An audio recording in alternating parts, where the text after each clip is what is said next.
जगदीश हरे।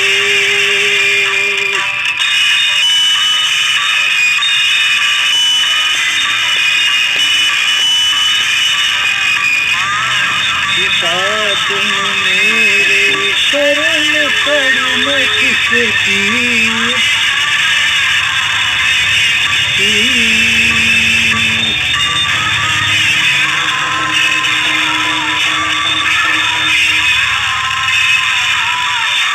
आस करूं मैं जिसकी। ओम जय जगदीश हरे।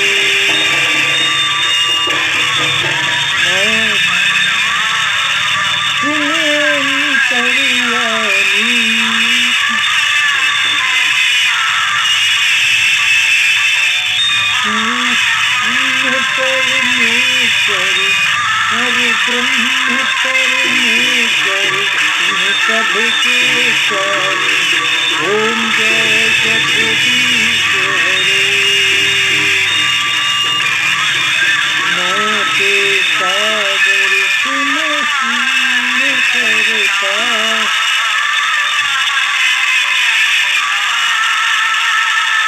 मूरत फल पानी। मूरत तुम स्वामी कृपा करो दरता। ओम जय जगदीश हरे। जगदीश हरे।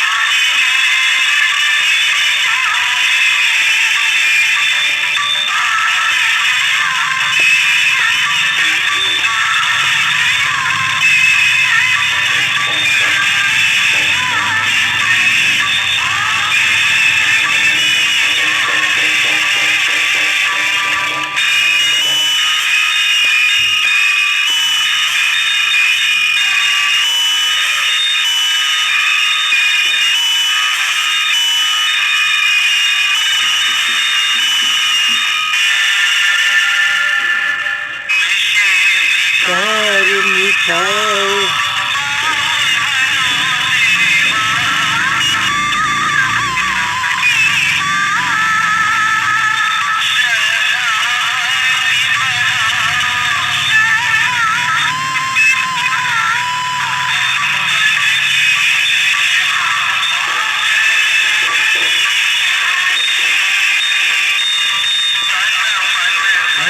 सब कुछ तेरा।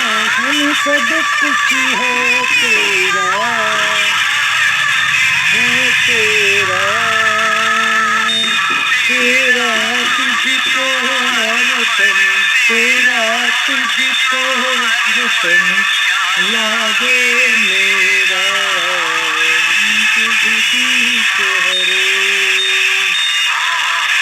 जगदीश हरे। स्वामी जय जगदीश हरे। भक्त जनों को संतति।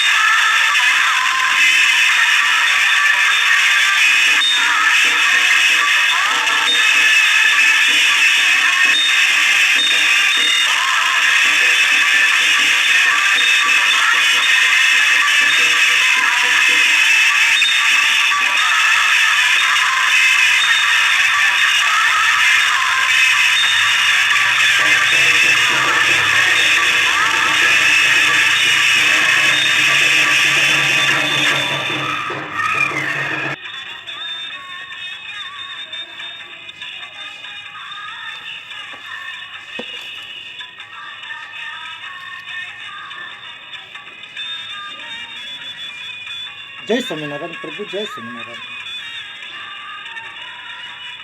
तो भगवान का एक अनन्य भक्त था। वह तन मन धन जन सब से भक्ति करता था और सर्वस्व भगवान के समर्पण करता। जय स्वामीनारायण प्रभु। जय स्वामीनारायण।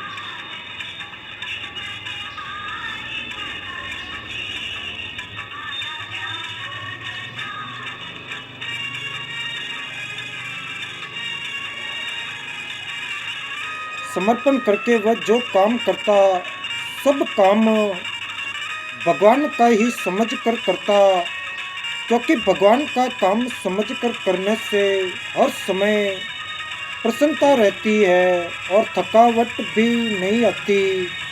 हंसता हंसता नाचता नाचता वह बड़े विनोद से आनंद से चौबीसों घंटे भगवान का काम करता रहता। जय स्वामीनारायण प्रभु, जय स्वामीनारायण।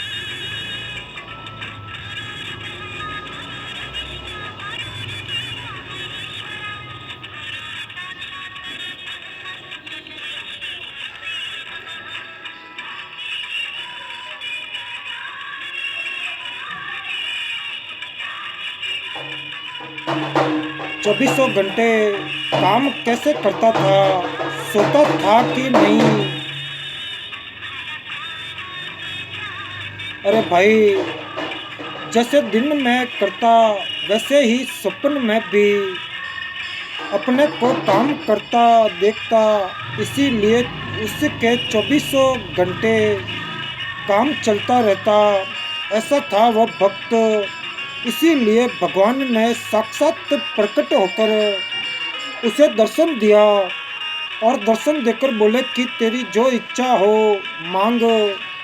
भक्त ने कहा कि महाराज, आपके दर्शन होने के बाद इच्छा बाकी रहती है क्या? और आपसे बढ़कर कोई चीज है क्या जो आपको छोड़कर दूसरी चीज मांगू?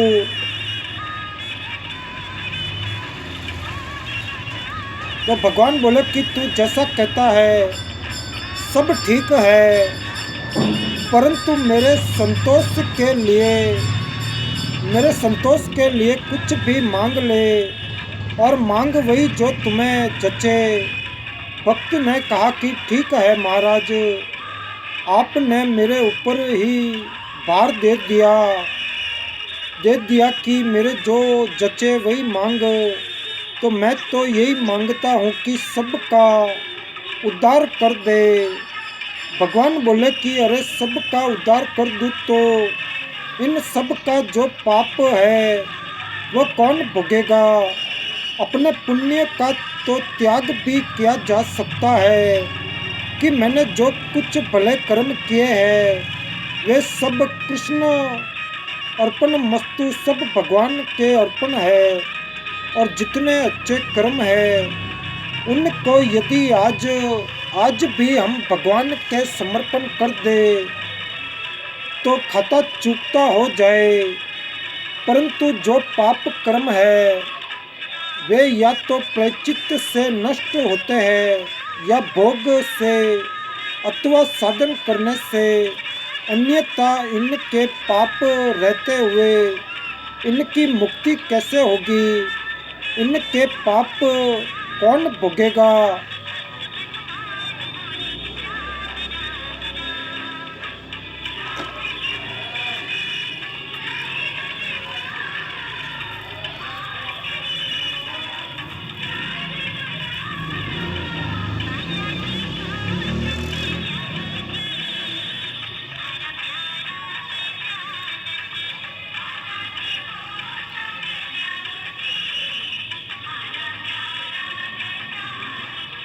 तो भक्त ने कहा कि अच्छा महाराज, इन सब का पाप मैं भोग लूँगा।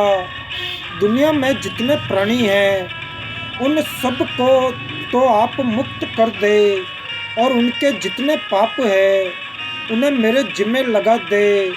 आप भुगताइए और मैं भोगूँ। जिस दिन ये भुगतते समाप्त हो जाएंगे तब अपने आप खाता चुकता हो जाएगा। भगवान बोले कि भाई, तू तो मेरा भक्त है, तुम्हें क्या वरदान मैं पापों का दंड भुगताऊँ? भक्त ने कहा कि यदि ऐसी बात है तो आप बड़े दयालु है और दया के समुद्र है, परम दयालु है। सब पर दया करके सबको माफ कर दीजिए। भगवान बोले कि ये बात तो असंभव है। भक्त ने कहा कि असंभव तो कुछ नहीं है। यदि आप कहते हैं कि असंभव है तो आप तो असंभव को भी संभव कर सकते हैं, क्योंकि आप परमेश्वर है, परमात्मा है, और परमात्मा तो ऐसे सामर्थ्यवान है कि असंभव को भी संभव कर दे। जय स्वामीनारायण प्रभु, जय स्वामीनारायण। तो भगवान बोले कि भाई इस विषय में बातचीत करने में तो मैं तुमसे हार गया। तो भक्त ने कहा कि महाराज, हारने से क्या हुआ? यदि आपकी सामर्थ्य नहीं है तो फिर आपको मुझसे ये कहना उचित था कि भाई स्त्री मांग लो, पुत्र मांग लो, धन मांग लो, मुक्ति मांग लो। बस ये कहना उचित नहीं था कि तेरी जो इच्छा हो वह मांग लो। यदि सामर्थ्य नहीं है तो ये बात क्यों कही कि तेरी जो मर्जी आए वही मांग, और सामर्थ्य है तो मैं जो मांगू वह दे। भगवान बोले कि अच्छा भैया, तुम जीते और हम हारे।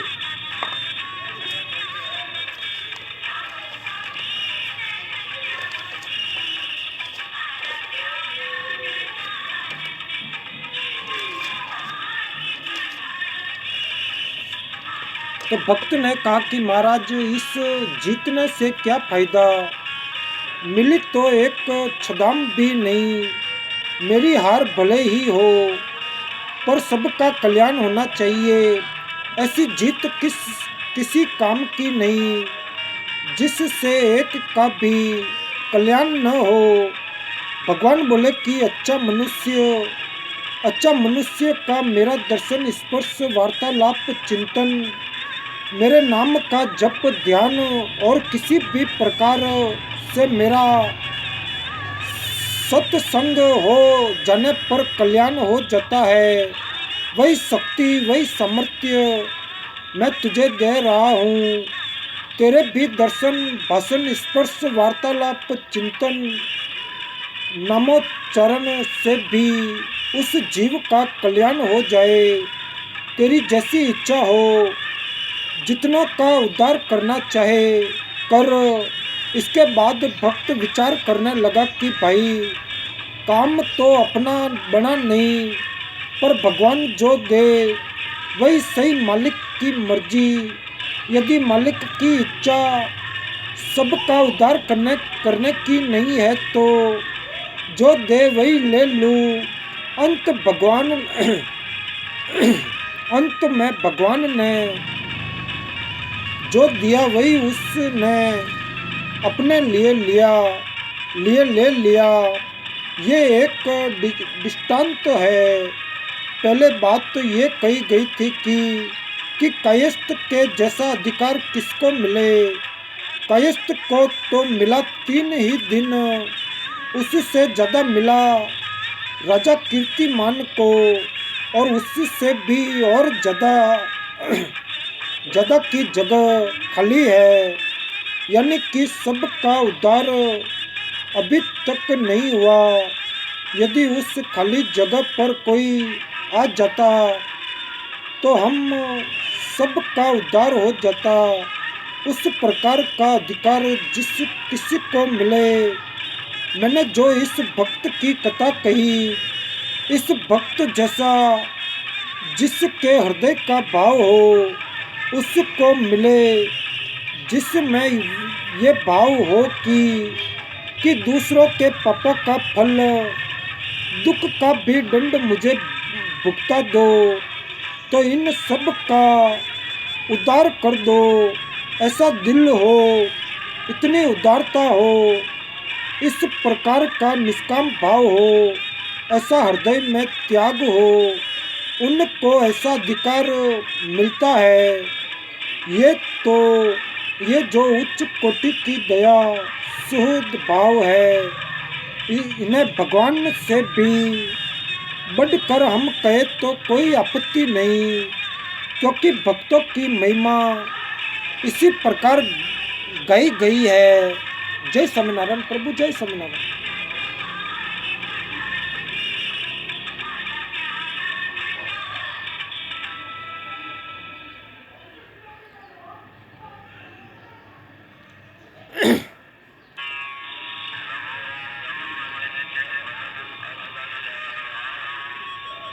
कि मोरे मन प्रभु अस विश्वासा, अधिक राम ते अधिक राम कर दासा।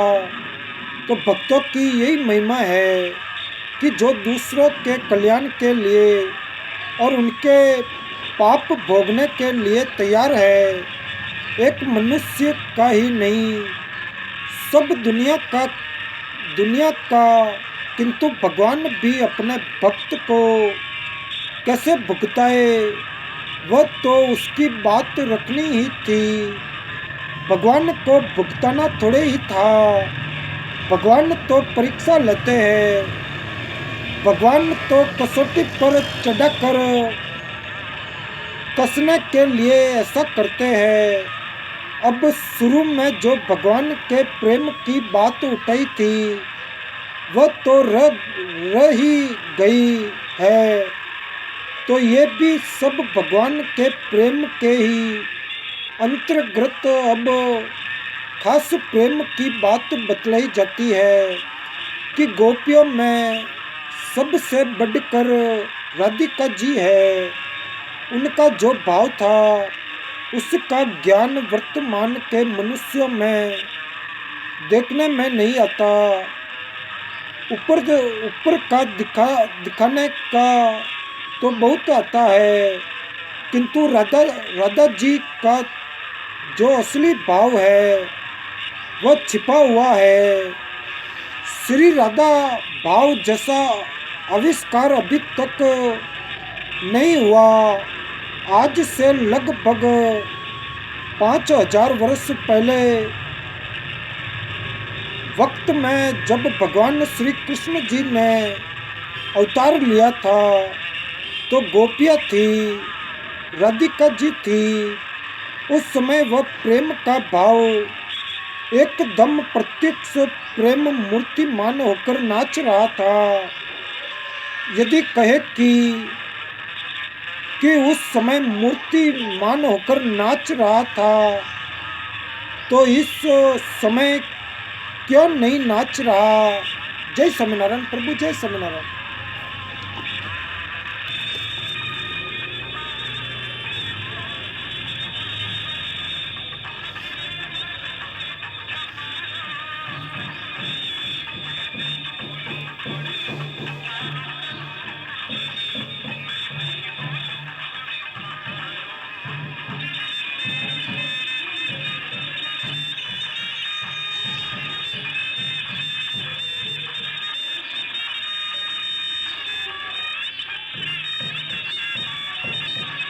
तो श्री राधा जी भाव जैसा आविष्कार अभी तक नहीं हुआ। आज से लगभग 5000 वर्ष पहले वक्त में जब भगवान श्री कृष्ण जी ने अवतार लिया था,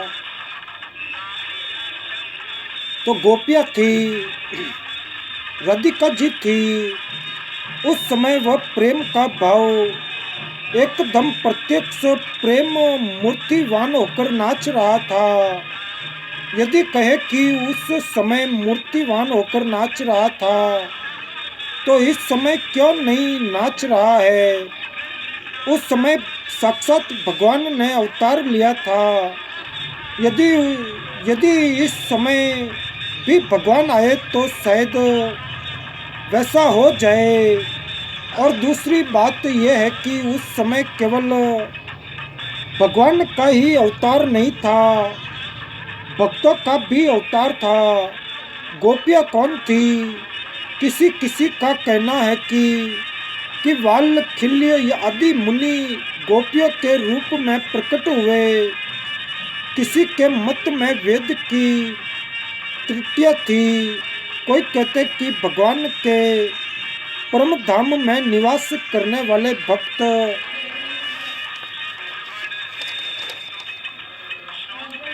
गोपियों के रूप में प्रकट हुए, इसीलिए प्रेम मूर्तिवान होकर नाचा करता था। प्रेम, प्रेमास्पद और प्रेमी, ये तीनों एक ही चीज है। एक प्रेम ने ही 3 रूप धारण किए हैं और भगवान की दृष्टि में गोपियाँ प्रेमास्पद और भगवान प्रेमी तथा गोपियों की दृष्टि में भगवान प्रेमास्पद और गोपियाँ प्रेमी तथा उनका जो संबंध है वह प्रेम का संबंध है। प्रेम तो बीच में संबंध कराने वाला है, मानो प्रेम वहाँ भाव के रूप में है। ऐसी वे तीन चीजें वही थी। इस बात पर आपको ध्यान देना चाहिए। जय स्वामीनारायण प्रभु, जय स्वामीनारायण।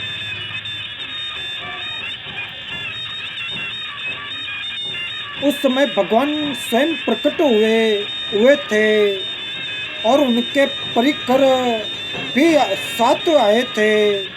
ये कथा सुनी जाती है कि शायद कोई पुराण में हो, अभी देखी नहीं है, सुनी नहीं हुई है कि एक समय की बात है जब नारद जी मुनि पर कामदेव ने प्रभाव डाला तो कामदेव से नारद ने कहा कि अरे कामदेव, मैंने तुझे भी नहीं छोड़ा, एक घर तो छोड़ना चाहिए। तो अपने यहाँ कहावत है कि एक घर तो डाकन भी छोड़े, एक घर तो डायन भी छोड़ देती है। उसने कहा कि मैं किसी को भी नहीं छोड़ता। नारद जी ने कहा कि तुमको आज तक जीतने वाला कोई नहीं मिला। वह बोला, आज तक मुझे जीतने वाला कोई नहीं मिला। हमने तो शिवजी को भी पछाड़ दिया। तुम क्या चीज हो, हम भगवान को भी पछाड़ सकते हैं। तो कामदेव के इस अहंकार की बात सुनकर नारद जी को बर्दाश्त नहीं हुआ और नारद जी भगवान विष्णु जी के पास गए और बोले कि प्रभु, आप कहते हैं कि मैं किसी के गर्व को नहीं रहने देता। इसे सुनकर भगवान बोले कि क्या बात है। नारद जी बोले कि इस समय कामदेव को बड़ा अभिमान हो गया है। वह कहता है कि मुझे जीतने वाला दुनिया में कोई नहीं है, क्योंकि मैंने शिवजी को पछाड़ दिया और भगवान को भी पछाड़ सकता हूँ।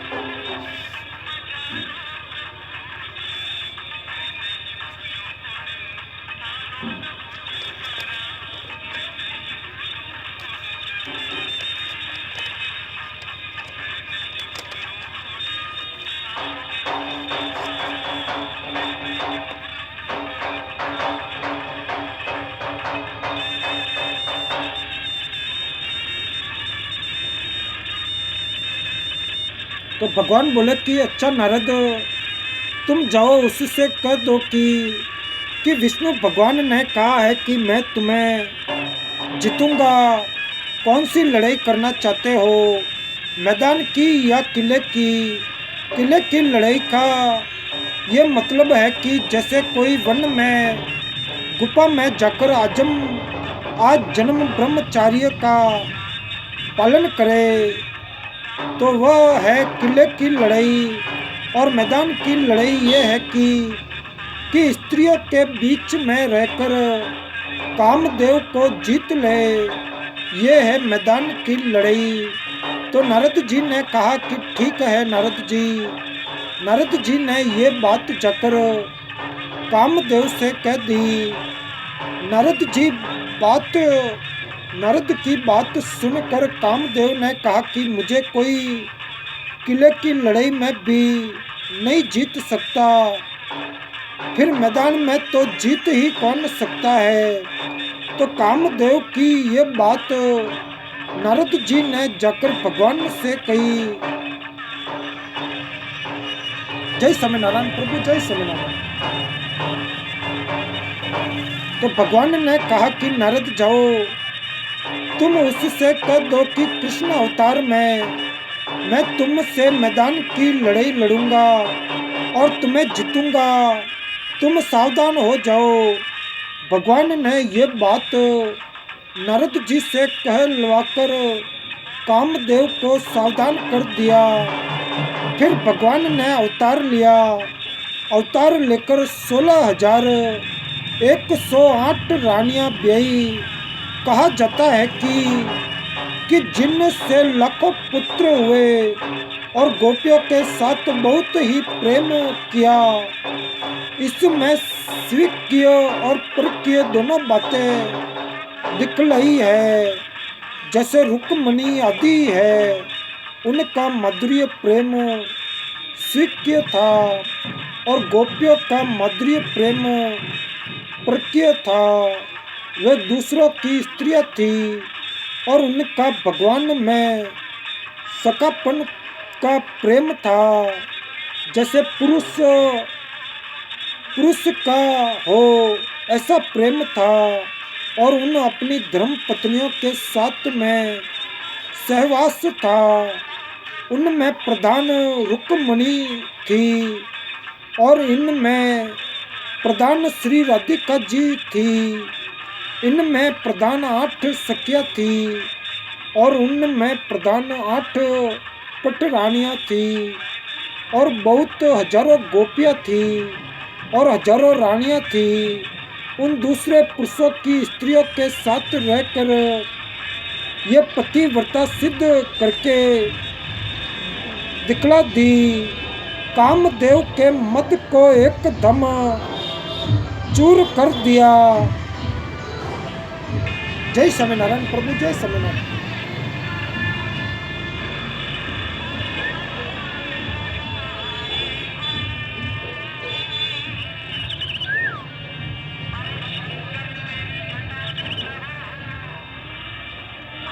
तो कामदेव के मद को एकदम चूर कर दिया। भगवान में तो कामदेव प्रकट ही कैसे हो। उन गोपियों में भी कामदेव का विनाश कर दिया और उधर अपनी जो स्त्रियां हैं उनके साथ भी काम से रहित होकर, जैसे ज्ञानी महात्मा राजा जनक आदि अपनी स्त्रियों के साथ सहवास करके मिलित रहते थे, इस तरह रहे कि ये थी मैदान की लड़ाई। स्वयं भगवान अपने परिकरों को साथ लेकर आए। जय स्वामीनारायण प्रभु, जय स्वामीनारायण।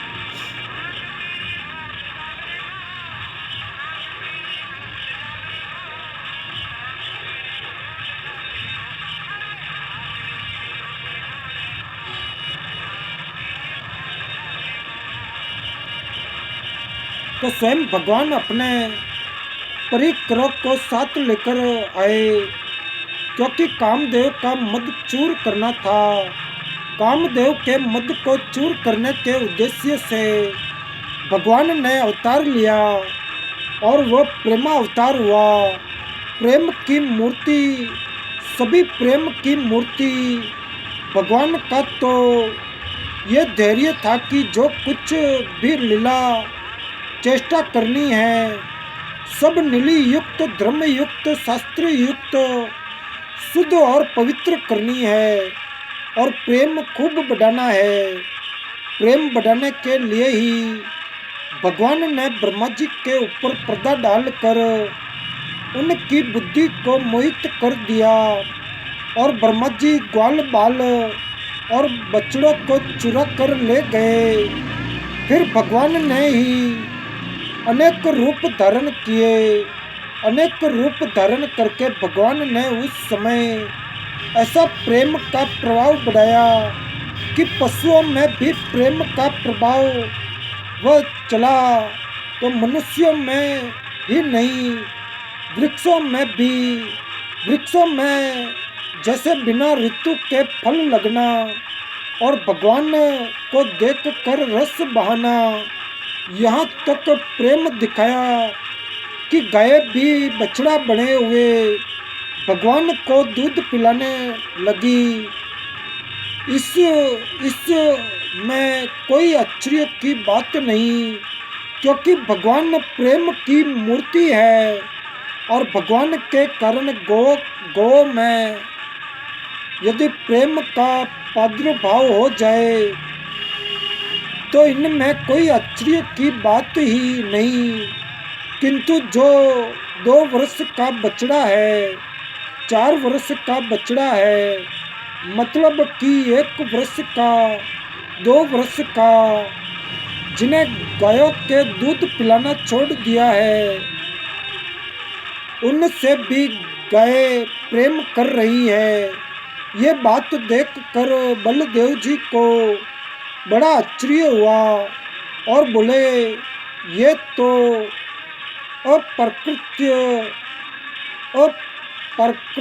चीज है, प्रकृति से बाहर की चीज है। न्याय से तो ऐसा होना नहीं चाहिए, स्वभाव से ये बात नहीं होनी चाहिए। बात क्या है? विचार करने लगे। गोप ग्वालों को देखते हैं कि उनका लड़का यदि कोई कसूर कर देता और उसे मारने पीटने जाता, किंतु पास जाने पर लड़का हंस देता तो वह भी हंस देता, उनको भी हंसी आ जाती, सारा क्रोध दूर भाग जाता और उसे लेकर अपने हृदय से लगाने लग जाते। वहाँ क्रोध भाव बदल कर वात्सल्य भाव हो जाता। इस प्रकार की बात देखकर बलदेव जी ने जब ध्यान लगाकर देखा तो जितने ग्वाल बाल बछड़े हैं सब कृष्ण ही कृष्ण दिखाई दिए। तब भगवान से पूछा कि क्या बात है? तो भगवान ने सब बात बताई कि ब्रह्मा जी इस प्रकार से ग्वाल बालों को और बछड़ों को चुरा कर ले गए और मैं ही अनेक रूप धारण करके लीला कर रहा हूँ। तब बात समझ में आई तो भगवान ने अनेक रूप धारण करके ऐसी लीला की कि वहाँ के गोपों में, गोपियों में, गौओं में, बछड़ों में स्वयं उस रूप में बन करके सब में प्रेम की जागृति कर दी। ग्वालों के साथ भी शुद्ध प्रेम, गोपियों के साथ भी शुद्ध प्रेम और गोपों की माताओं के साथ भी शुद्ध प्रेम और गौओं के साथ भी शुद्ध प्रेम, किसी के साथ वात्सल्य भाव का प्रेम और किसी के साथ सत्य भाव का प्रेम, गोपियों के साथ, गोपों के साथ तो संख्य भाव का प्रेम और गोपों की माताओं तथा बछड़ों की माताओं के साथ वात्सल्य भाव का प्रेम। उस समय एक प्रेम का प्रभाव बह रहा था। प्रेम का ऐसा प्रभाव बहा कि मानो प्रेम की बाढ़ आ गई। उस समय भगवान की सभी चेष्टाएं उन गोपियों को, उन प्रेमियों को खुश करने के लिए, आह्लादित करने के लिए, मग्न करने के लिए, उत्तरोत्तर प्रेम बढ़ाने के लिए और उन सब गोपियों का भी एक ही धैर्य भगवान को खुश करने के लिए और भगवान में अपना प्रेम बढ़ाने के लिए था। इस प्रकार प्रेम साक्षात मूर्तिमान होकर नृत्य करता था। दोनों का एक ही लक्ष्य भगवान के लिए, गोपियाँ प्रेमास्पद और गोपियों के लिए भगवान प्रेमास्पद। वास्तव में तीनों प्रेमास्पद प्रेमी और प्रेम धातु से एक ही है। जिस समय भगवान ने श्री कृष्ण रूप में अवतार लिया था वह प्रेमावतार था। उस समय सब गोपियों से बढ़ करके राधिका जी थी। रुक्मणी जी के समान ही नहीं, बल्कि रुक्मणी जी से भी बढ़कर राधिका जी थी। रुक्मणी जी जो है वे ऐश्वर्य शक्ति की मालकिन थी। जय स्वामीनारायण प्रभु, जय श्री स्वामीनारायण।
तो सबको ऐश्वर्य दिया करती थी और राधिका जी प्रेम की मालकिन थी जो सबको प्रेम प्रदान करती थी।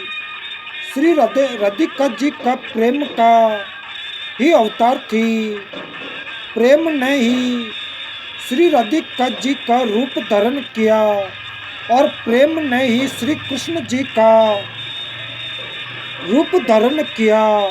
यो कहे तो ये कह दो अथवा ये कह दो कि साक्षात तो सच्चिदानंद पूर्ण ब्रह्मा परमात्मा ही साक्षात तो श्री कृष्ण जी है और राधिका जी उनकी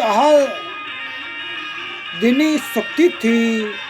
एक ऐश्वर्य शक्ति होती है और एक आदिनी शक्ति जो भगवान में सारे संसार को आह्लादित करते रहते हैं, मग्न करते रहते हैं, आनंद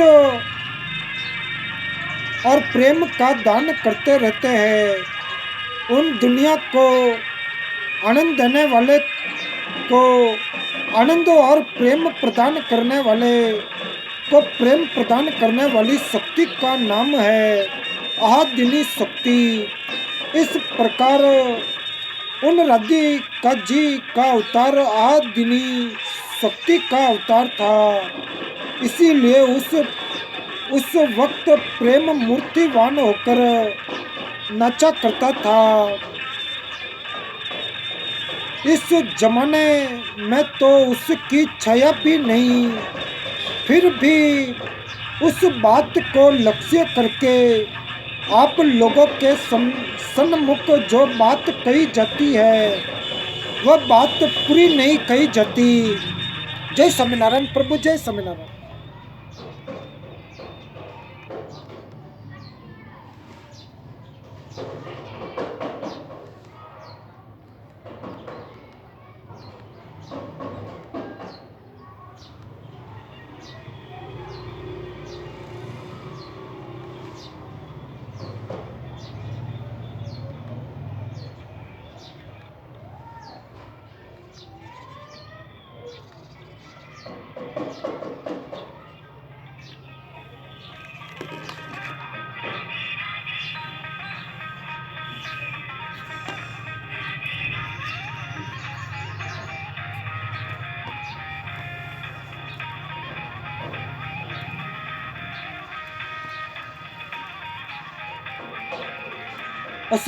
असली बात तो हमारी बुद्धि में समाती ही नहीं, क्योंकि हमारी बुद्धि में वह ताकत नहीं। जैसे तुलसीदास जी ने कहा कि भरत और राम के मिलने की बात कवि की वाणी गा नहीं सकती, जैसे गडर की तात सुराग नहीं गा सकती। इसी प्रकार वाणी की पहुँच वहाँ नहीं है जो उसकी छाया को भी छू सके। बात तो सच्ची है, प्रेम चीज जिसे विशुद्ध प्रेम, पूर्ण प्रेम या अनन्य प्रेम कहते हैं। ये तो एक प्रकार से शब्दों का उच्चारण किया जाता है, किंतु बुद्धि उसे समझ नहीं सकती। परमात्मा का जो प्रेम स्वरूप है, या दोनों का, यह अवतार भगवान कृष्ण जी का साक्षात सहजानंद धन ब्रह्मा और राधिका जी, उनकी आदिनी शक्ति, उनके प्रेम के विषय को बुद्धि ग्रहण करने में किस प्रकार असमर्थ है। जैसे कि घड़े में विशाल समुद्र समा नहीं सकता। घड़े में यदि समुद्र भरना चाहे तो मूर्खता है, क्योंकि वह समा ही नहीं सकता। तो अपनी बुद्धि तो घड़े के समान भी नहीं है।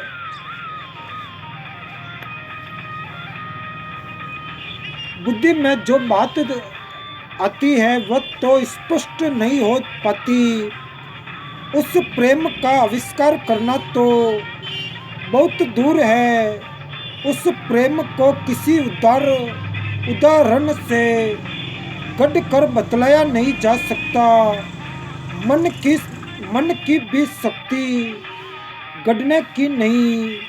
कोई भी दृष्टांत या उदाहरण गढ़ कर बतलाने की मन की सामर्थ्य नहीं।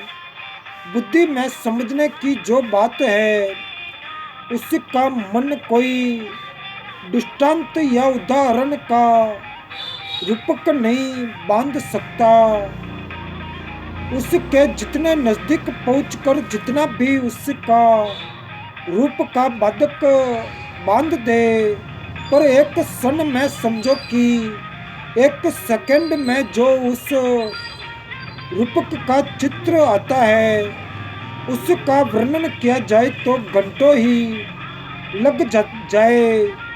मन में क्षण मात्र में आंख खोले, इतनी देर में वह चित्र आता है, परंतु उस चित्र को समझाने के लिए बहुत समय लग जाता है। तो वाणी की इतनी शक्ति नहीं जितनी की मन की है। चित्र बनाने वाले को भगवान का एक चित्र लेकर चरणों से मस्तक तक समझाया जाए कि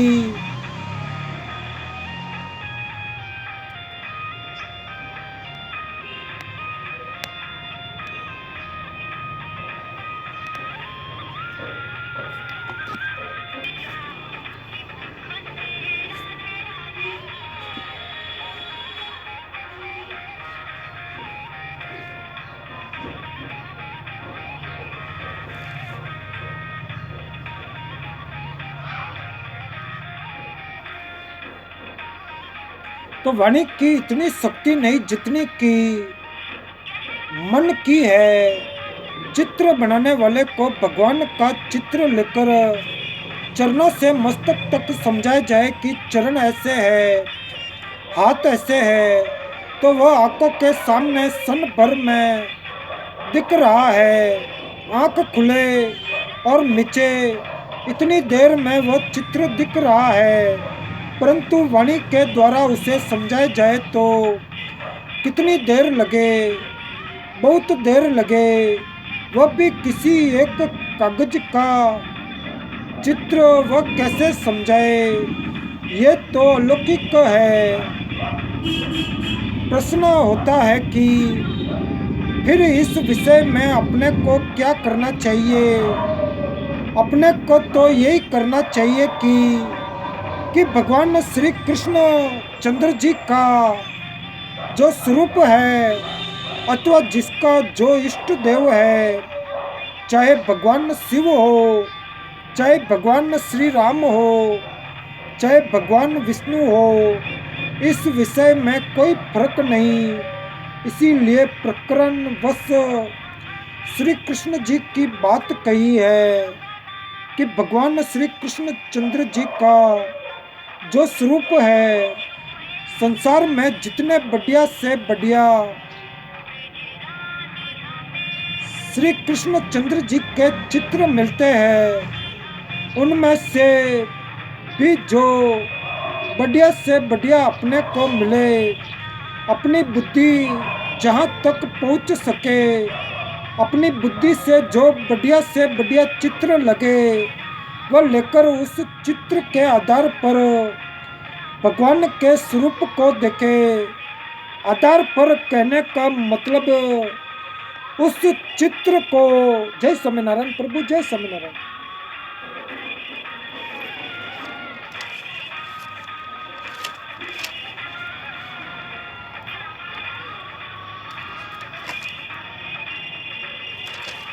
उस चित्र को नहीं, उस चित्र के आधार पर भगवान श्री कृष्ण जी के स्वरूप को देखे, क्योंकि वह चित्र तो जड़ है और भगवान चेतन है।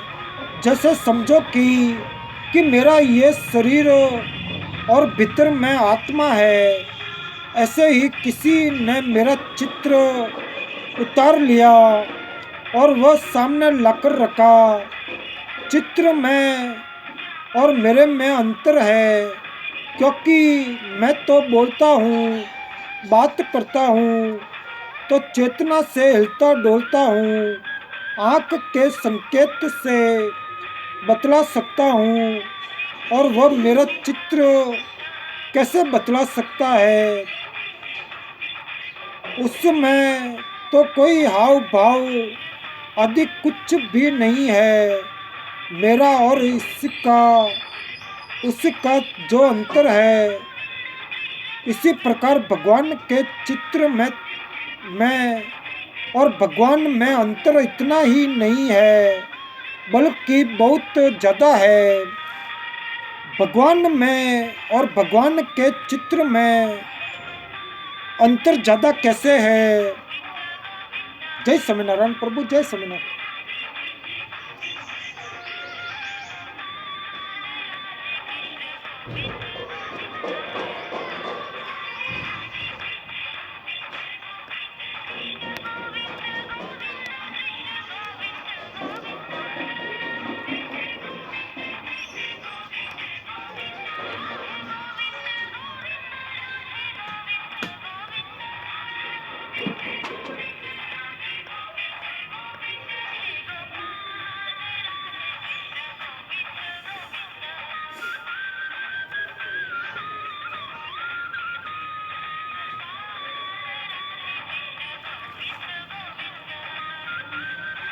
तो भगवान में और भगवान के चित्र में अंतर ज़्यादा कैसे है? मान लो कि भगवान का असली चित्र तो उतार लिया, उसमें आकृति आ गई, पर भगवान के हाव भाव गुण आदि उस चित्र में कैसे आए? वे तो नहीं आ सकते। मेरा चित्र तो आप मेरे इस शरीर से उतार सकते हैं, परंतु अपने को जो भगवान के चित्र मिलते हैं वे कैमरे द्वारा भगवान के श्री विग्रह से उतरे हुए नहीं है। कितना फर्क है। अब इस विषय में अपने को मदद की जरूरत पड़ी, तब चित्र की मदद ली, और उस चित्र में जो भाव नहीं है उसमें हाव भाव, कटाक्ष और प्रेम गुण आदि के लिए महात्माओं के वचन शास्त्र अपने लिए आधार है। उनसे लेकर उस चित्र में सजावे कि ऐसा भगवान का स्वरूप है, उसमें और भी विलक्षणता है। तो जैसा मेरा शरीर है,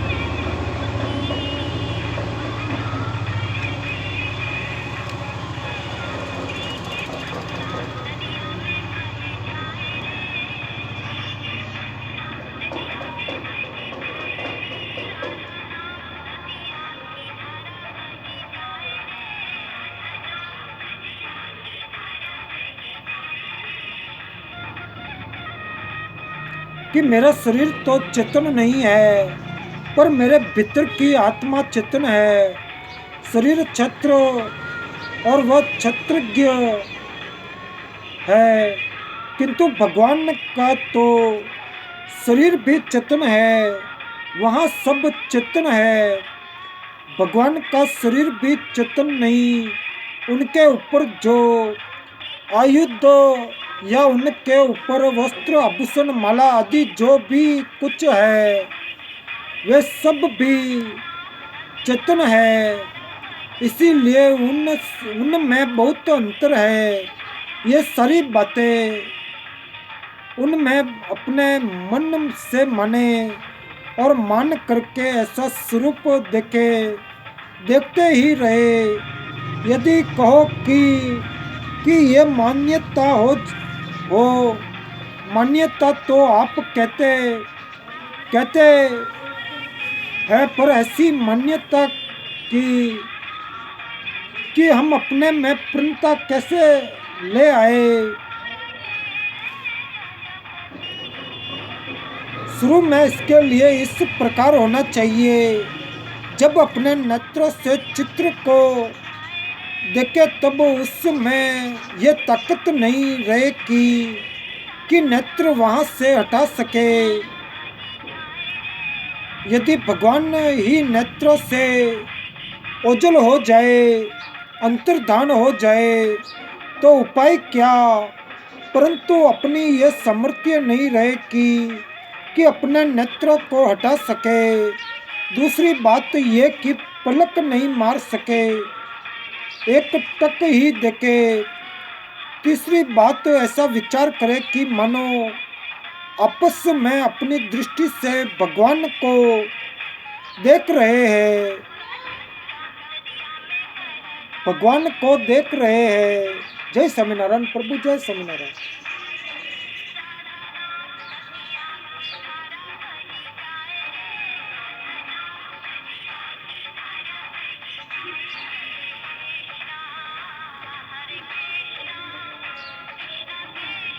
ऐसा विचार करे कि मानो आपस में अपनी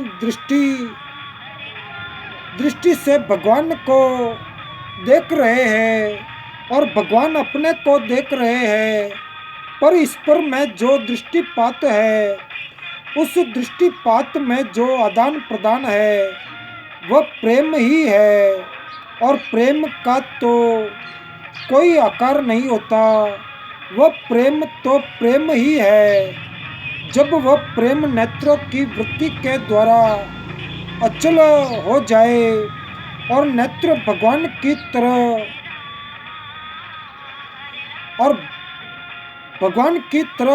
भगवान उनकी तरह, तब उस समय शरीर में प्रसन्नता, हृदय में प्रफुल्लता, नेत्रों में प्रसन्नता, रोमांच के चिन्ह एकदम होने लगते हैं। मानो भगवान परम धाम से पधारे हैं। और सबसे पहले शुरू में जब आभास हो कि भगवान आए, तब ऐसी भावना करे कि मानो भगवान के चरणों में साष्टांग प्रणाम कर रहा हूँ। और भगवान की प्रतिक्रिया में मानो हमें उठकर अपने हृदय से लगा रहे हैं। जय स्वामीनारायण प्रभु, जय स्वामीनारायण।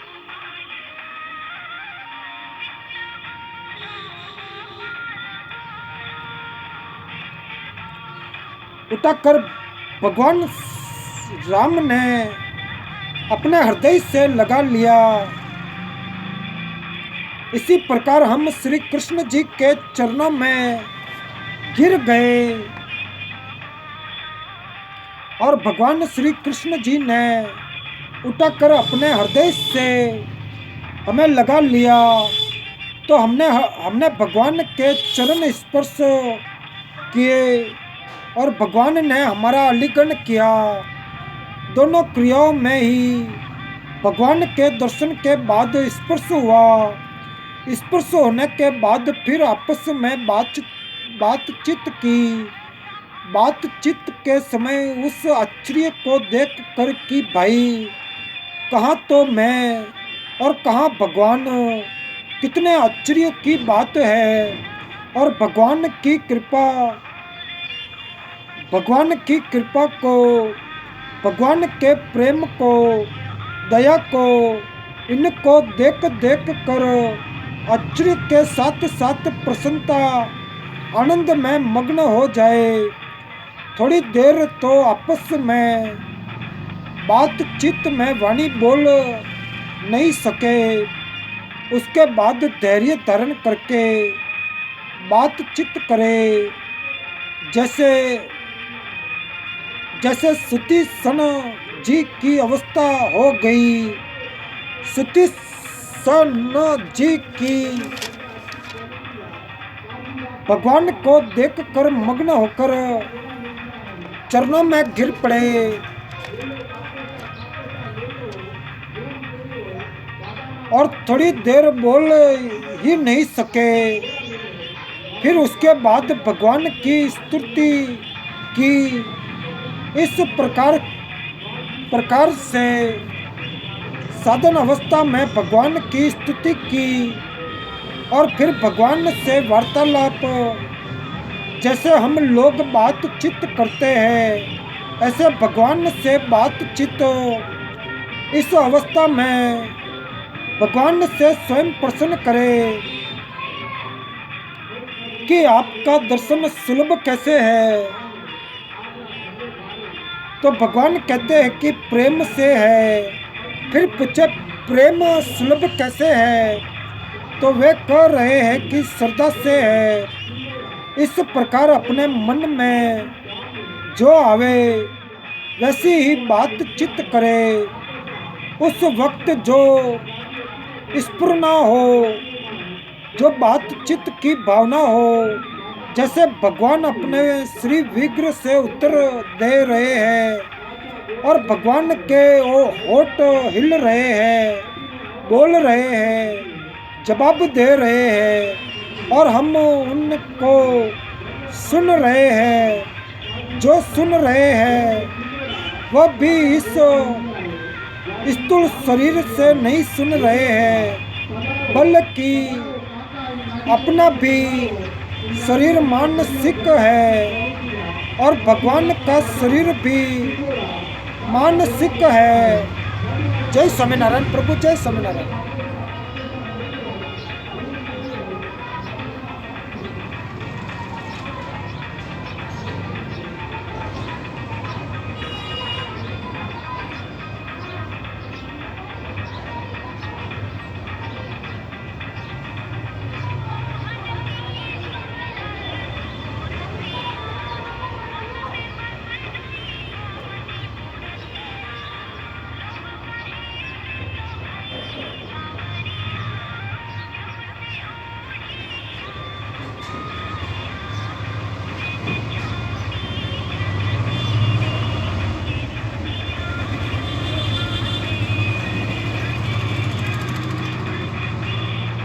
तो भगवान अपने श्री विग्रह से उत्तर दे रहे हैं। भगवान के होठ हिल रहे हैं, बोल रहे हैं, जवाब दे रहे हैं और हम उनको सुन रहे हैं। जो सुन रहे हैं वह भी इस स्थूल शरीर से नहीं सुन रहे हैं, बल्कि अपना भी शरीर मानसिक है और भगवान का शरीर भी मानसिक है। दोनों के जो दर्शन है, भाषण है, वार्तालाप है, दोनों ही मन से ही हो रहे हैं। इस प्रकार से जो दर्शन है, भाषण है, वार्तालाप है, उनका जो चिंतन है सभी अलौकिक है और उनमें जो सुगंध आती है वह भी अलौकिक है। उनमें जो गंध है वह नासिका के लिए अमृत के समान है। उनका जो दर्शन है वह नेत्रों के लिए अमृत के समान है। उनका जो स्पर्श है वह हाथों के लिए, अंग के लिए अमृत के समान है। उनकी जो वाणी है वह कानों के लिए अमृत के समान है। इंद्रियों के लिए उनका सभी दर्शन, स्पर्श, भाषण, वार्तालाप, सुगंध आदि अमृत के समान है। इस प्रकार अपने मानसिक दर्शन ध्यान प्रतिदिन करे। दिन में 1 बार, 2 बार, 5 बार जब अपने मन में आवे, तभी इस प्रकार करते करते पहले तो ये चीज होती है मानसिक मन का संकल्प, या उनको यह कहे कि अपनी भावना, और भावना होते होते